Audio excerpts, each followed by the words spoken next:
and welcome to another evening of frank conversation here on Hard Copy, coming to you from our studios in Abuja. I'm Maupe Ogun Yusuf. On Tuesday, the 19th of July this year, the federal government finally unveiled a major part of what it had long set out to do with the passage of the Petroleum Industry Act.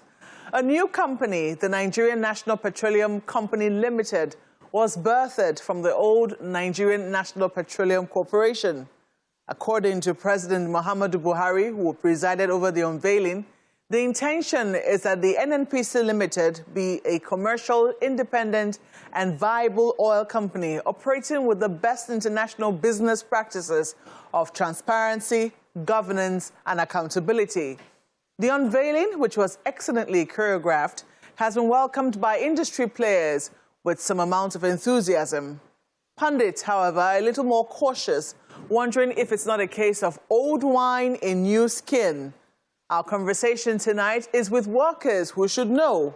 I speak with Engineer Festus Osifo, who is president of the Petroleum and Natural Gas Senior Staff Association of Nigeria, Pengason, on the expectations of his association members for the new NNPC Limited. Engineer Osifo, welcome to Hard Copy. Thank you so much, Maupe. And congratulations on your election as the president of the Trade Union Congress. Yeah, thank you so much. I appreciate it. Well, this is coming exactly a year after we spoke to you about the passage of the Petroleum Industry Act. Yeah, correct. Hasn't this taken too long, the unveiling of the new NNPC? Yeah, actually, because when the act was passed, there was a timeline for implementation. So, and the timeline was actually set for July 1. So July 1, that was when the new NNPC Limited started. But the president probably was not chanced as at that time to do the unveiling. So that was why the unveiling was now moved to July 19th. But actually, they are on track.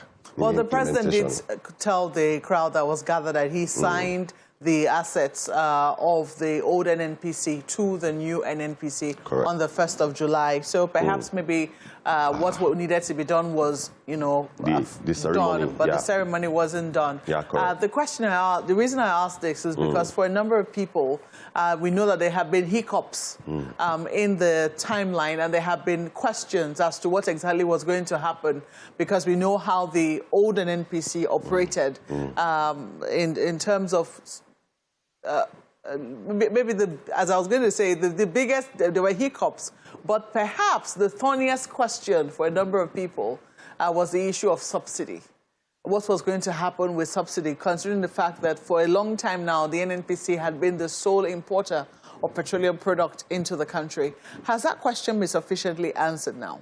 Yeah, you know, the PIA actually outlawed subsidy. The PIA was set to fully deregulate the downstream sector of the industry. But there was negotiation between labor and the government.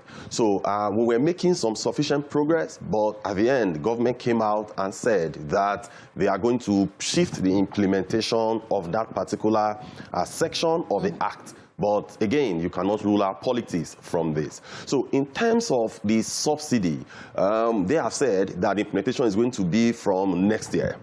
But you realize that today, you could see the cost of diesel. So imagine if the subsidy was removed as at January, February this year. By now, we would have been buying PMS for nothing less than 600-700 naira or much more. So it could have been a bit difficult for Nigerians. In your intro, you talked about what the president said regarding the expectation from a new NNPC. You could recall that NNPC, the old NNPC, was actually founded 1977, April 1 precisely. And it was by decree that later became an act of the National Assembly. So as at then, they draw from public purse. So their operations was not really opened. They could decide not to publish an account. They could decide not to render an account to anybody except the federal government. So Nigerians, the level of accountability and the level of transparency was a bit questionable. That's why every now and then Nigerians do ask questions. What is happening in NNPC? How are they managing the affairs of the oil and gas industry? But fast track to where we are today with the passage of the PIA. That was one of the excitement. If you remember when I was here about a year ago, one of the excitement we had was because our national oil company is now going to operate along the same line like the Saudi Aramco of Saudi Arabia, Petronas of Malaysia, and Petrobras of Brazil that are fully commercialized. So the registration of NNPC Limited with CAMA, Corporate Affairs Commission, under the Corporate and Allied Matters Act was actually done since last year. But you know, you need a time for transition. You need a time to set everything in order. You need a time to prepare your account, to look at your various SBUs and how you could reshuffle to ensure that you are set for that level of profitability. So all these they have been doing over the last 1 year, and we have been following the progress at all. Your workers are confirming that to you, that in-house it's not just business as usual, but that there was a lot of re-engineering going on in-house? Yes, I can confirm that 100%. You know, we have a lot of, most of the members, most of the workers in NNPC are members of Pengasan. So we have members in the steering committee, in the implementation committee of the PIA. So those that are implementing, we have like the current deputy president of Pengasan sits in that committee. The Lagos zonal secretary, both of them is CWC members of Pengasan. We nominated them into that committee. So we are following up. And we are also having meetings with the top echelon of NNPC to know what have they done, how far have they come. Today, NNPC have about 23 subsidiaries. Most of them fully owned by NNPC, then few others, they have agreements with some private partners. So within these subsidiaries, what is currently happening today is realignment. If you have a particular subsidiary that there is another why another subsidiary is doing a similar function, how do you realign them for profitability? Then remember, the Act also said that those assets that are toxic will be handed over to the federal government. So it is those assets that NNPC can manage that the NNPC Limited will now inherit from the old corporation. So those discussions, those arrangements, they've all been done. In other words, it is only inheriting assets that are viable. It is not inheriting liabilities. Yes. When you, there are some assets today that may not necessarily be viable as of today, but they will become viable tomorrow when the necessary re-engineering are done. Assets, for example, like the Kaduna refineries, in fact, the 3 refineries. Today, they are net negative because over the years, they have not been operational. But they are not transferring those assets to federal government. Those assets are to remain with NNPC. Although, as of today, they may not be viable, but there are processes in place to get them, you know, to function optimally. Your members are members of, there are people who also work within the refineries. Correct. Is that correct? Correct. And you do know that there has been some questions as to how it is that for assets that are not viable currently, have not been productive, why is it that the federal government has continued to keep funding those assets for as long as it has? Yeah, Maokwe, if you go to the Port Harcourt refinery, you could see that those assets there, they need people to do some basic maintenance. It's just like your car. Is it basic? What we know is going on in the Port Harcourt refinery is an overhaul. No, I mean, before the overhaul started, we are talking about the period of inactions. We are talking about the period where the refinery was completely down. So even when the refinery was completely down as at then, you still need people to be doing some basic operations as at that time, to be maintaining them. If not, if you don't do those basic maintenance as at then, by today it would have been scrapped. So that was why the refineries still retain some minimal manning employees to ensure that the basic things were still done. That's not what we get. That's not the impression we get. The impression we get is that the refineries have never fired staff from the time when they were functioning optimally till when they were almost redundant. No. When they were redundant, this is what always happened. Just as I said earlier, that NNPC, they have about 23 subsidiaries. So what happened within that period was that when the refineries were not functional, so a lot of the staff of the refinery, they were moved to other subsidiaries.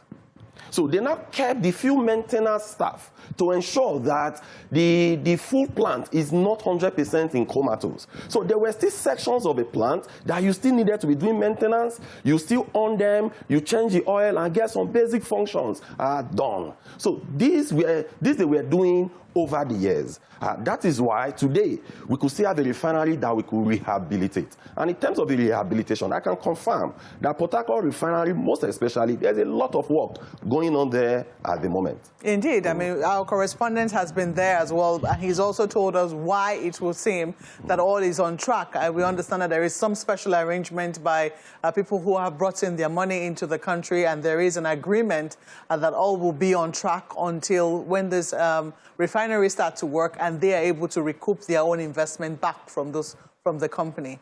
Are you aware of that? No. Part of the money, the funding of that refinery actually came from Afri-Exim Bank. So it was actually Afri-Exim Bank that brought about $1 billion. Afri-Exim Bank is not a charity organization. Of course, they certainly will hope to recoup their money back. Of course. The refinery needs to be functional to pay Afri-Exim because the payment terms is tied to the refinery being functional. So that means NNPC is not going to go to another subsidiary to collect money to pay Afri-Exim. So it's actually tied to it. And that is why they are releasing the money per milestones. There have also been questions as to the hiring process of the old NNPC before now, how government always had a very big say and interfered generously, it would seem, in the affairs of the HR of those companies. So there have been questions as to whether or not matters of efficiency will rise and how this company is supposed to shed weight and move on as a lease company ready to do business in the international world. Do you exercise any anxieties in that regard? I know, first of all, the PIA safeguarded the employment of the employees in both NNPC, NMDPROA today, and NUPROC. So there is a safeguard.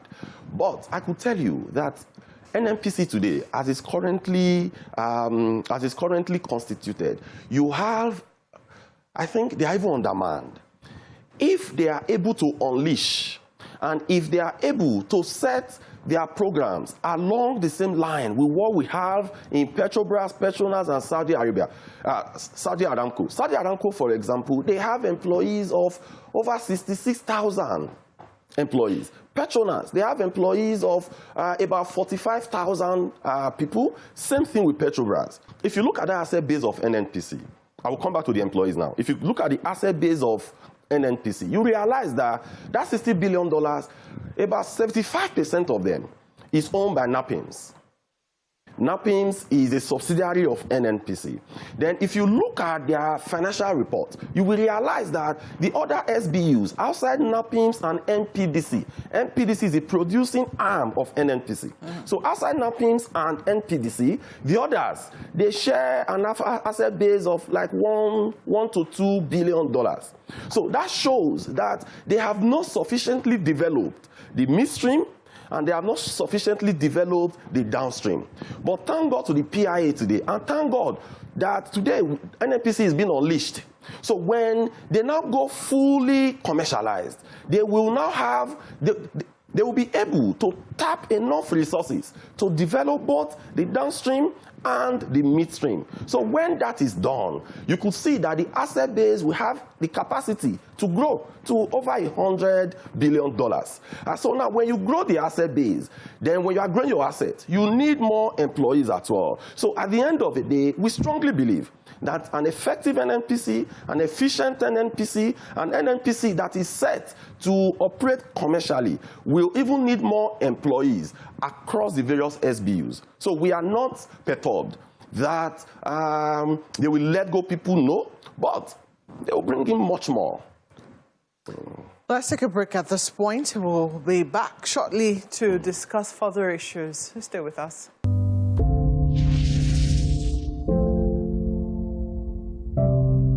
Welcome back. You're watching Hard Copy, coming to you from our studios in Abuja. Engineer Festus Osifo, who is president of the Petroleum and Natural Gas Senior Staff Association of Nigeria, Pengason, is our guest tonight. He's also the president of the newly elected president of the Trade Union Congress. And we're talking about the expectations of his association for the new NNPC.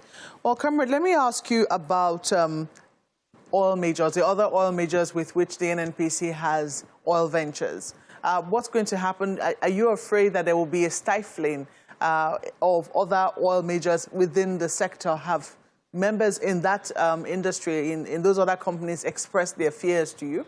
No, not necessarily. You know, the PIA actually gave some leverage and a lot of safeguards to the other IOCs. So today, there is really no major problem that will arise because NNPC is transiting to limited, no. Just that, as you rightly know, some of these oil companies like SPDC, Shell, and ExxonMobil, so they have plans to divest their JV operations, and I mean, for a lot of reasons. But MPDC is a very strong player today in the upstream. So most of the divestment that was actually done before now by SPDC, they were actually bought by NPDC. So NPDC is also increasing their capacity.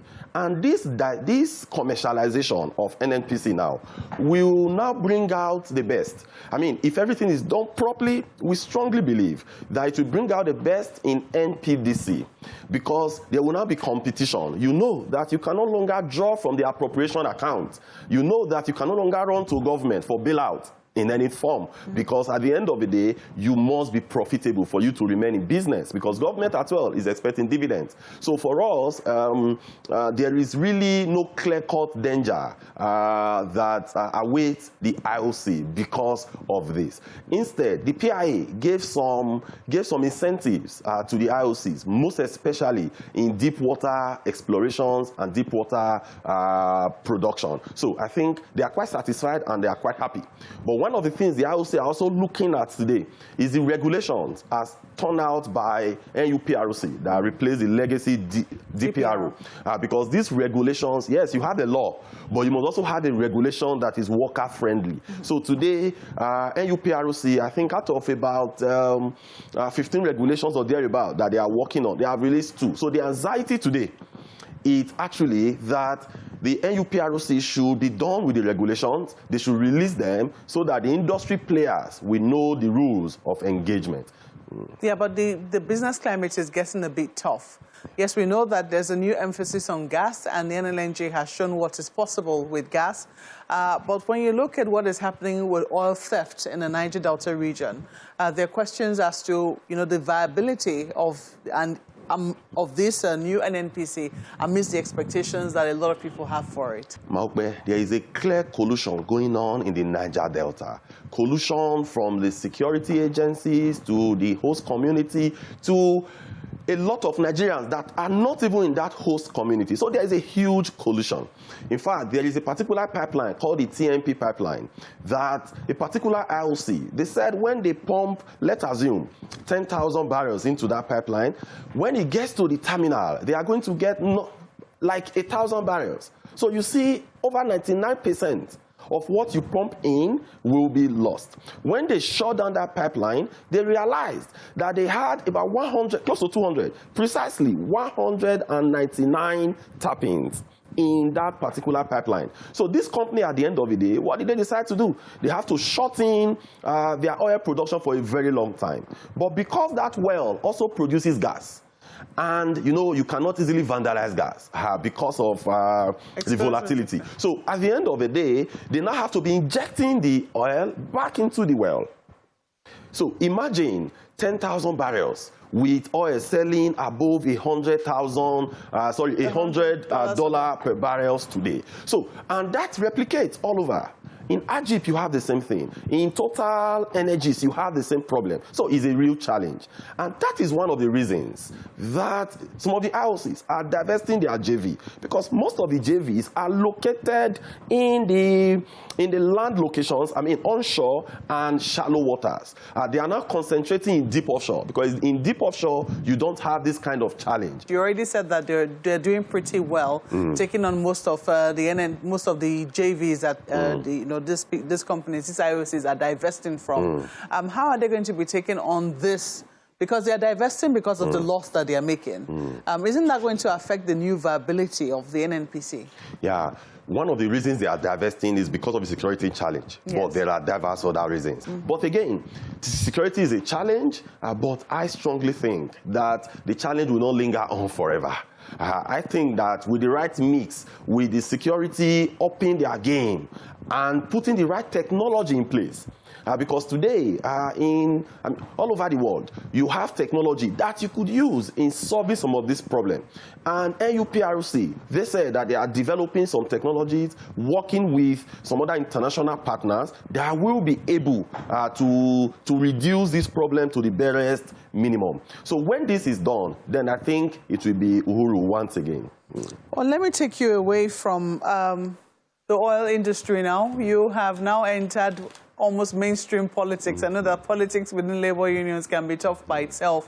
But imagine as president of the TUC, which is part of the coalition that birthed Labour Party. For the first time, your union now has a candidate, a political party with a candidate. How do you think that changes the dynamics of the elections going forward in 2023?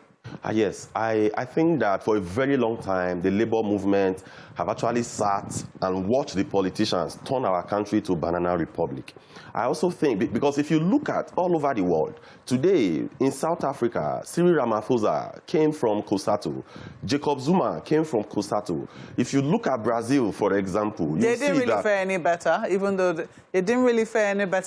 they came from the ANC as well. I mean, COSATU is a part of the ANC, right? Yes, you are correct. You are correct. But I will come to that. In Brazil, for example, Lula da Silva, you saw some of the magic he did in Brazil. He brought the economy from almost zero to where it is today. Lula da Silva was the president of their labor union. He was much loved as well. At the end of the day, what happened? You are talking about the political part of it now, but in terms of the economy, there was much improvement and significant improvement in the economy of Brazil when Lula da Silva was there. But now, back home to Nigeria, for us, we think that politicians will come. They will promise you everything. They will come and tell you that minimum wage is going to go to 100,000 naira. They can promise anything. But what we are trying to do in the labor movement is actually to look at politicians with pedigree.